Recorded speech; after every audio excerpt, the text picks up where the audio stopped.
il faut qu'on ait envie de rentrer dans le point de vente. Et de ce point de vue-là, sa modernisation, l'ampleur des titres exposés, c'est autant de raisons de rentrer dans un point de vente et de donner envie d'acheter.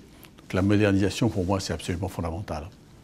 Au Figaro, nous pensons qu'il est très important pour le réseau de vente de continuer à se moderniser, à évoluer. De même que les journaux changent régulièrement leurs maquettes, leur chemin de fer, leurs offres éditoriales, je crois qu'il est très important pour un réseau de distribution de se moderniser. Alors, je crois qu'il y a deux aspects dans la modernisation. D'abord, il y a la rénovation des points de vente, le merchandising. On le voit, hein, on le sait, le réseau de vente de proximité a besoin de se moderniser régulièrement. On prend souvent l'exemple de la boulangerie, hein, qui est un réseau de distribution qui s'est beaucoup modernisé en investissant dans son marketing, quand bien même son produit principal reste de vendre des baguettes et du pain au chocolat. Il a néanmoins modernisé ses linéaires, élargi ses offres, et je pense que c'est aussi une voie d'avenir pour tous les réseaux de distribution qui ont une forte capillarité, du merchandising, et puis bien sûr une modernisation technologique qui est fondée sur deux aspects. Le premier aspect, c'est l'informatisation complète des points de vente, qui facilitera d'ailleurs le dialogue avec le nouvel outil du service d'information commun. Et puis également la capacité qu'auront les éditeurs de mêler des offres digitales et des offres physiques. Au fond, beaucoup d'éditeurs ont développé des sites internet puissants, des applications, et ils peuvent pousser des offres à destination des magasins. C'est le fameux Web to Store qui existe dans d'autres activités et qui commence à prospérer avec succès sur certaines opérations dans le monde de la presse. Et en particulier, le Figaro a déjà procédé à ce type d'opération avec succès.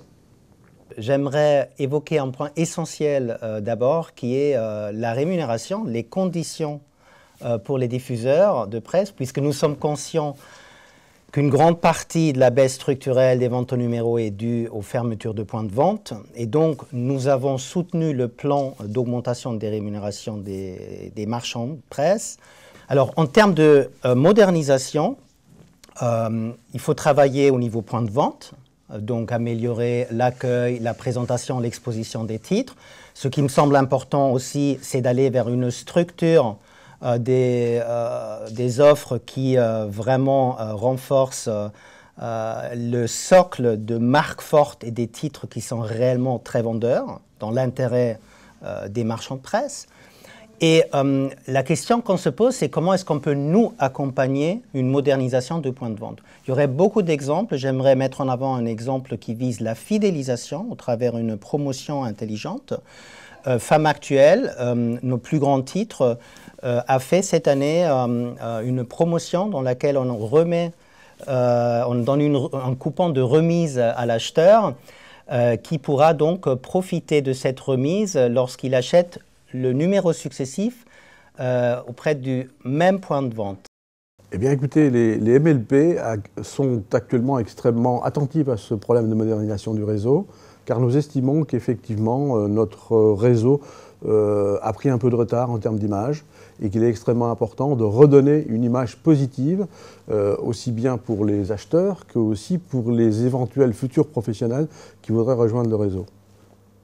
Les marchands sont des chefs d'entreprise, hein, chacun, et nous souhaitons les accompagner dans leur recherche de financement, de manière à les aider à trouver des partenariats, de manière à accomplir cette modernisation nécessaire de leur magasin.